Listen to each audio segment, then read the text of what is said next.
What up everybody, it's Anime Junkie and welcome to part 5 to What If Deku Stayed Quirkless, and now let's get to the intro. I'm not the one you wanna fuck with. Late nights messing up my sleep, so I'm flustered. Taking out aggression with my pen because I trust it. Right in front of get myself a lamb color cuss for the game. Leave him hanging by his chain. Click bang, feeling rage, feeling fire in my brain, feeling sane. And it's slowly feeling flames, feeling fire from my brain. Praying more, please still, no glory. Okay guys, last time we left off, it was the cavalry battle. We just finished it and now we're at the one-on-one fights. So let's get started with Deku versus Shinjo, and Deku wins because he gets warned by Ojiro about his quirk, his mind controlling quirk, so he stays quiet and doesn't really answer to any of his questions. He does try to provoke him by saying a lot of bad stuff about Ojiro and his classmates. So yeah, he does get mad, but he's actually remember, he does meditation and all that stuff, so he's way calmer than his original self, and he has way more control over his emotions. So he does take advantage of that and just strikes him and kicks him off of the field, easily winning. So he basically tells him that if you didn't want to use your quirk, you should have enhanced your body, because if you can't use your quirk, then you won't be able to basically fight a villain or defeat anyone or save anyone in a situation. So you should have basically trained your body like I did, and I don't even have a quirk. So you have a quirk and you had that, but you wasted all your time basically crying over that everybody was telling you that you had a villain quirk. So take something from this fight and get stronger. Shinjo's impressed by this, and he really likes Deku. And he's like, oh, I've been a fool, and I've been crying over all of these people that told me it's a villain quirk, so I should train my body. So he's like, thank you for teaching me this lesson, and he basically walks away. In the next fight, Deku would actually or in the fight next is basically Todoroki versus Deku. Deku does get mad at Todoroki because he's only using half of his power, because he's like, you have an amazing quirk and you still don't use it. I mean, you did improve on your physical training, but you neglecting half of your power is a disrespect to every single person that is participating in this sports festival and to me.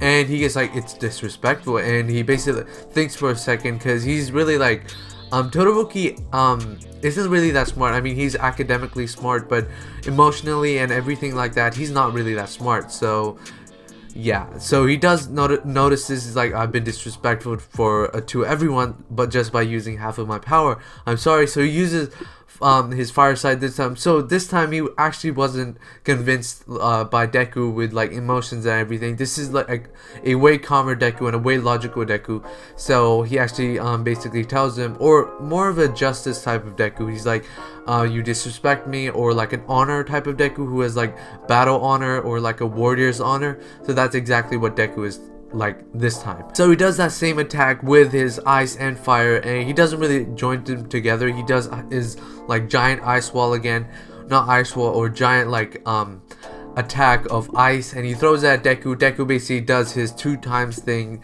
because this is a situation like where he has to increase his limits and break them. So he basically jumps over the ice, and he's basically standing on it, and he's also running with the ice, and it's still moving, and the fire basically comes over the ice. So this is what Deku does. He basically puts his hands underneath or into the ice that he's on, creates like this giant wall, and like pulls it up, and it creates this giant wall of ice that blocks all the fire for only a short minute, enough time for him to burrow underneath the ice, inside of the ice, and basically dig a tunnel towards Todoroki. And this is like really quiet, so Todoroki doesn't really notice this. He just thinks that he's already incinerated Deku, and he's like, oh my god, what have I done? So he's thinking that, and Deku's just like tunneling through the ice and basically surprises Todoroki by his speed and the shock, and he basically defeats him. But then everybody sees how bloody he is. He's like, his clothes are ripped, he has blood all over, but his hands, they're like frostbite. It's all that because of the ice, and Deku does end up winning because he caught off Todoroki by like a surprise attack, and he's in his like double times form or 2 times form, so his punches are even stronger and harder, and he's faster now. So the fight ends. Basically Todoroki melts the entire ice. The field is completely good now, and Deku's just sitting there, or just standing there in the middle of the stadium, and he's just standing there. He's not moving at all after like the end. So he basically just coughs out this blood and just falls on the ground. Everybody just runs to him. Not everybody, Todoroki, Midnight, and all the other teachers that are over there supervising, they just run up to him. He's like, oh my god, he stretched his muscles out and all that stuff. So they take him to Recovery Girl, and he's like, okay, you use that technique again? How dare you? You broke our promise. He's like, who cares? I had to win. And he basically gets a lecture from Recovery Girl. He's like, if you do that injury again, I'm not gonna heal you. And he's like, okay, I'll just heal myself. And he basically walks out angry, and Recovery Girl is also angry. He's like, damn kid. Then the next fight, Deku is still tired because of the healing from Recovery Girl. His stamina was basically taken because of a quirk, but he still needs to fight because they're not just gonna stop for him.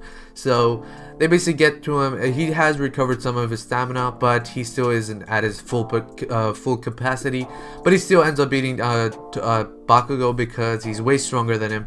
And Bakugo is just he's way angrier this time because he doesn't really like Deku that much. So he's way angrier this time, so he doesn't really notice any tricks that Deku's gonna do because he's like blinded by rage. So Deku basically outsmarts him and just kicks him off or flicks him off the stage, and he does fall off, and then he wins. So he gets first place in the sports festival. Then it's Bakugo, then it's Todoroki, and maybe Ida next. But yeah, he does that, and yeah, he wins the first or the sports festival when he comes first in there. And the next part is the internship arc. After the internship arc, this is gonna be my first time actually doing the movie, or the My Hero Academia movie.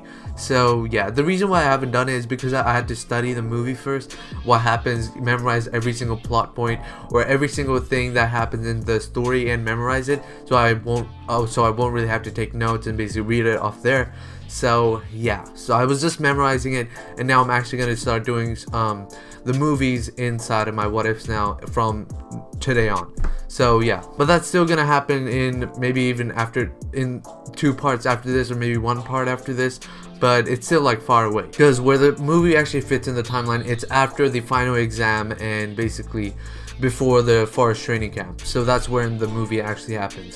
So if you're wondering where Deku actually goes to an internship, I would actually think he would go to Gran Torino's internship, because All Might would suggest Gran Torino for his internship, and the reason why I basically send him, because Gran Torino is a really good control type of person, and he also saw Deku's ability to basically max out his potential and break his limits, like the limit breaker ability. So basically Gran Torino would like to meet this kid and also help him learn how to control his limit breaker technique, because Gran Torino is good at that stuff, because he helped Deku learn how to control his one for all. And in another what if that I've seen, or I think it was in what if Deku was a Saiyan in We the Celestials what if. So I saw it in his what if Deku was a Saiyan, so I saw it in there, and he helped Gran Torino helped Deku out learning how to control his Kaioken. So that's exactly what I'm doing here, but instead of a Kaioken, it's going to be Limit Breaker. They're basically the same thing, but it's a different technique. He has to like touch his brain or something. But yeah, he is gonna help Deku train his Limit Breaker technique and get stronger with it. So yeah, okay, let's get to Gran Torino's agency. He arrives there, he basically sees like a man covered in blood, and then he's like, oh my god, what, he's dead. But then he wakes up and he just remembers like, oh, I spilled some tomato sauce or whatever. But yeah, he basically asked Deku, he's like, why did he saw the potential in Deku, because he's trained his body to this extent because he's seen his muscle and all that stuff. So he also learns about his Limit Breaker technique, all the other techniques he's developed from hunting and all of his training, like his blood binding, presence hiding, or give me a name of that where he hides his presence. Give me a name for that technique. I don't know what it's called. It's like invisible, or I don't know. But yeah, he shows all of his technique, his blood binding technique. He's really impressed by that, because he's like, he can basically bind his enemies and stop them in their tracks just by looking at them. And his presence hiding technique, that's really good if you want to like run away or sneak behind, or yeah, sneak behind a person and surprise attack them. And his Limit Breaker technique is like a last limit breaking, like plus ultra technique, because he's like, plus ultra is the definition of this technique. It's breaking your limits. So he's really surprised at the intelligence and the hard work and the martial arts experience that this kid has. And he's like, why didn't Toshinori give one for all to this kid? And he's like, damn, he's such a dumbass sometimes. But then once he actually talks to Gran Torino, he explains that the reason why I didn't give it to him because he said no to it. And he's even shocked now, because this kid's quirkless Quirkless, and he said no to All Might's power. So he's like, this kid's more impressive than I thought. So as usual, they do their training. Deku does figure out how to basically control his 2 times technique. He can do it without any harm, but his 3 times is the tricky part. So that is when he's actually breaking his limits. 2 times is just a boost, and just like Kaioken, 2 times. And yeah, I'm not gonna make it too OP where you can go to 20 times without any problem.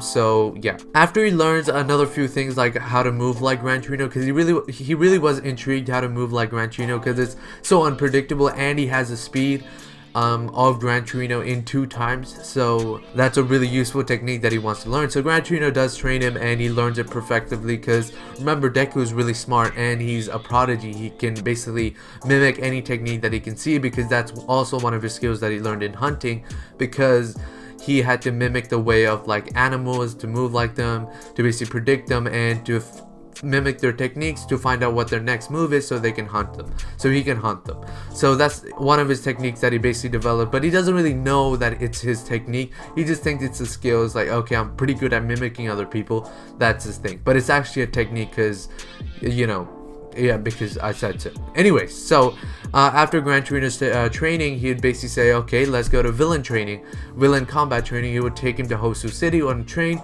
The train would get attacked by a Nomu. All that starts, and they basically get into the skirmish of the Stain, or the Hero Killer Stain, and the Nomu attack. Okay guys, that's like 10 minutes of talking. I think that's it for this part, and I will do a part 5, no, this is part 5, part 6 next week, or not next week, maybe tomorrow, because I really do want to get to the movie arc, so I'm really excited for that. Anyways, so yeah, that's it. Make sure to like, because it really does help the channel out. Subscribe to grow the family, or make the family bigger, or join the family, and hit the bell icon to basically get notified of my future videos. And as always, Anime Junkie out.